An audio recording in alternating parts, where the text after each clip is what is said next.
Hey, welcome to the channel. My name's Tom Peter and this is home gym kit reviews and follow along workouts. So you're looking to get a piece of cardio kit for your home gym or studio, but you're not sure what to get. Today we're going to look at the difference between the Concept 2 bike and the Concept 2 rower and find out which one should you get for your studio.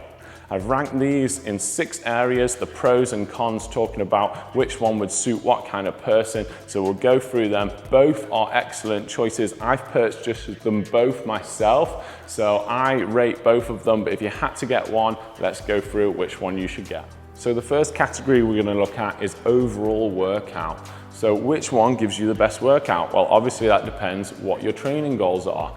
The rowing machine gives a better full body workout. Obviously it uses your leg muscles and your upper body at the same time, whereas the bike gives you a lower body workout. So if you're just going to work out once or twice a week and the primary workout you're doing is on that piece of kit, then I'd say the rowing machine gives you the best full body workout. But if you're already training a lot, you've got a high training volume and you're just looking to do some extra cardio on top, but you've got the risk of overtraining, then the bike probably is best for you.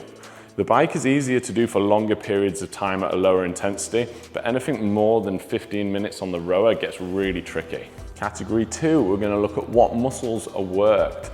So the muscles on the rowing machine that are predominantly worked are going to be your lower back, your hamstrings, your quads, a little bit of your back and your biceps as well. Whereas on the bike, it's just your lower body, so it's going to be mainly your quads, some hamstrings and some glutes. And obviously both of them are going to work your heart muscle as well, which is probably the main reason you're looking to get a piece of cardio kit.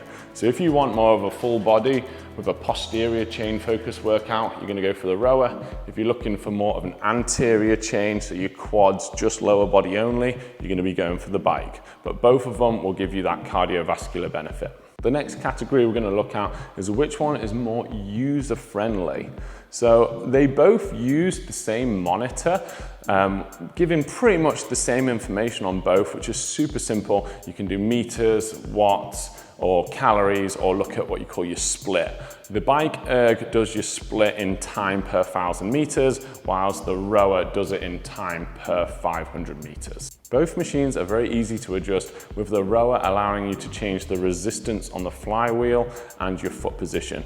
The bike has a few more options to adjust. You can do the seat height, you can do the handlebar height, you can also move the handlebars closer and further away from you, but neither of them is very complicated to change.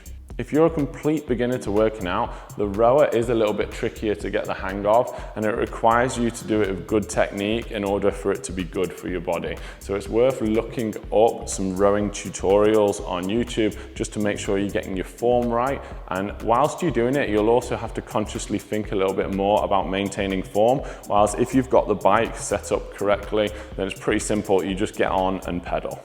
Fitting into the category user-friendly would have to be assembly as well. So which one is easy to put together? So I looked on Google and the automatic Google answer for how long it takes for the rower was 20 to 30 minutes to put together, and the bike was 30 to 45 minutes. I think that's complete rubbish. They both take a lot longer to put together. It was 15 years ago since I put the rower together, so I can't quite remember how long that took, but it's not too complicated to put together. Whilst the bike actually does take quite a long time, or at least it did for me. So as far as user-friendly goes, if you're looking at the setup time, the rower is more user-friendly, but it's well worth the time investment. So I wouldn't let that affect your decision on which one to choose too much. Let's look at the price difference between the two. So the rower comes in at £860, which is $996, and the bike's going to come in at around £1,090, $1,260. This is in 2022 at time of recording, so that may change. So the rower is slightly cheaper by about $250 than the bike, but to be honest, they're pretty similar in price, aren't they? So unless your budget's super tight, I'd just pick the one that you think suits you the best. Next category, let's look at customization. So as far as adjustments goes, there's not too much you even need to adjust on the rower. There is a lot more adjustments you can make on the bike just to make it comfortable from a positional point of view, getting the seat height right, getting the handlebars either closer or further away and up and down. However, you can also personalize the bike a little bit further, and you can swap the seat out. You might want a comfier seat so you sit on it for longer periods of time, or you might want a seat that's a little bit closer to that which you use outside riding. So any bike seat should fit onto the Concept 2 bike, and the pedals are also kind of standard issue, so you could swap the pedals out for clip-in pedals that you'd put on your normal bike, or slip-in pedals if you want to do that as well. So there's a few more options with the bike on that.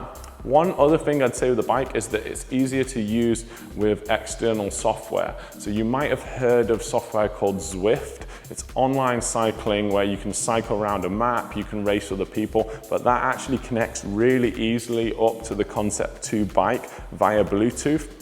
So I'll put my phone just in the little phone holder that comes really conveniently with the Concept 2 bike. I'll AirPlay that to the television, and that'll Bluetooth the watts from the bike to the phone. So it's all wireless. I really love the fact that using Zwift on the Concept 2 bike was completely wireless. It was so much less hassle that way.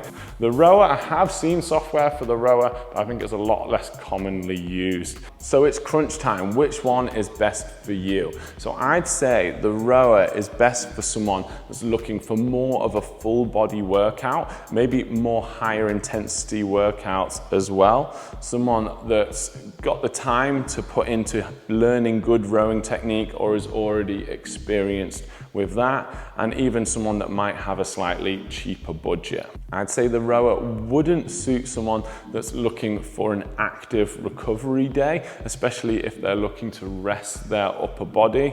And I don't think it would suit someone that's got any long-standing lower back issues, sort of bulging discs or anything like that. Although it is good for strengthening your back, I think there's other exercises like dead bugs and reverse hypers that are better for strengthening your back than a rowing machine. So I'd say the bike is best for someone that's already got a fairly packed workout schedule and just looking to add a bit of low impact cardio in, maybe as an active recovery day, especially if someone wants to rest their upper body. I have some issues with tendonitis occasionally in my elbows and wrists, so I really like the bike in that it gives me a break on those areas, but still allows me to get a sweat, get my heart rate up and feel like I've done a workout. The bike's great if you're looking to just switch off mentally. You can put a podcast on, or you could hook up to Zwift and have some kind of external entertainment integrated into your workout. You can definitely still do high intensity workouts on the bike, but I think it just has that ability to do a longer duration, lower intensity ride. Just a couple of things to note on the bike though. If you're under 5'2", that's about 160 centimeters, the seat height on the bike can actually be too high for you, even on the lowest setting, and the handlebars, even at their closest distance, can still be a little bit far away. So if you're over 5'2", it's absolutely fine, but I have had people on it and they just wish the seat could go that little bit lower. And one other thing is that if you're not very fit or you're not used to exercising, the lowest resistance on the bike is still quite a high resistance. So it's got level 1 to 10, and I find that level 1 can be quite tough if you're not used to training, or maybe you're an older person that's had a little bit of muscle wastage. So which one do I like best? Now, I'm very loyal to this rowing machine. I've had it for over 15 years, so it's held up so well and I've used it a lot. However, since I bought the Concept 2 bike, I have to be honest, I've barely used the rowing machine myself. I train quite a lot with weight training and running classes and filming my YouTube videos. So when I'm on the bike, I'm actually looking for a low intensity workout that gives my upper body a rest. Maybe even it's just for the mental headspace of doing some exercise and getting the endorphins going. So I like to just put a podcast on, set myself a minimum amount of watts so I don't want to go underneath, and then I just zone out, listen to the podcast and get on the bike, and I find it's a better active recovery day. But you gotta just pick the one that matches your goals. But for me, it's the Concept 2 bike if I had to keep one. Thanks so much for joining me for this review. Hopefully you found it useful in making the decision of which piece of cardio kit you should choose. In the description of this video, I've put some links to buy them. They're affiliate links, but it doesn't cost you any more to get it through there. So I'd really appreciate if you are gonna buy one, help out the channel, click it through there. I'll get a small commission and it doesn't cost you any more.